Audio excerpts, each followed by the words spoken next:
Olá, querido amigo, querida amiga. É um prazer falar com você nesta oportunidade. Dando continuidade aos nossos estudos proféticos, nós estamos falando sobre as cartas dirigidas às igrejas da Ásia.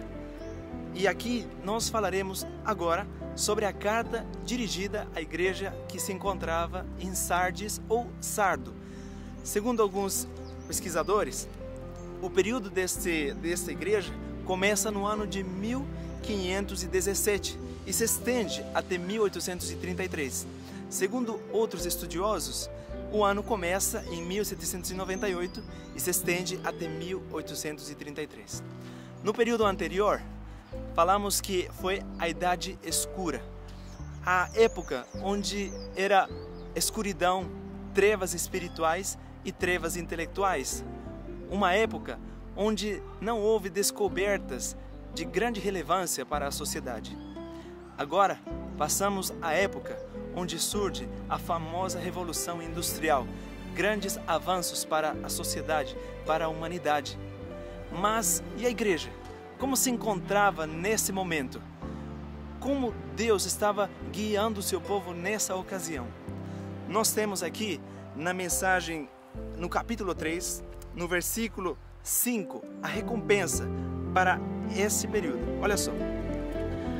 Assim, o vencedor será vestido de vestes brancas, e de maneira nenhuma riscarei seu nome do livro da vida, mas, pelo contrário, reconhecerei seu nome diante de meu Pai e diante de seus anjos. No versículo anterior, fala que eles receberiam vestes brancas. Olha que interessante, nós temos aqui uma promessa, mas também esta passagem nos diz, aliás, as outras anteriores nos falam de que há repreensões para essa igreja também. É interessante notar que a palavra Sardes, ou sardo, tem um significado. E sardo significa o que resta. E o período se estende desde o início da reforma do século XVI até a proclamação do advento de Cristo. Aqui é um grande período onde houve aquela grande reforma, aquela grande protesta contra as heresias, contra as doutrinas humanas instituídas pela igreja que tinha apostatado e tinha se unido ao governo humano, ao Estado. Nós encontramos aqui as grandes revoluções industriais, a grande descoberta da imprensa, por exemplo, e graças a essa descoberta, nós temos hoje em nossas mãos o papel escrito. A Bíblia, as grandes sociedades bíblicas se formaram nessa ocasião, dando a grande oportunidade para a humanidade de ter em suas mãos a palavra do Senhor. O povo dos reformadores deixou uma herança para a humanidade. Uma só palavra, a cabeça visível da igreja que é o próprio Cristo, nosso Salvador, um Cristo morto, crucificado, um Cristo ressuscitado, Senhor e dono do universo, foi deixado como herança para a humanidade.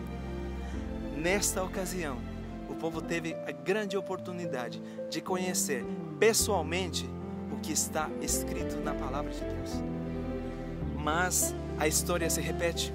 Novamente, a igreja cai no declínio, entra no conformismo e começa uma situação de desleixo e despreocupação.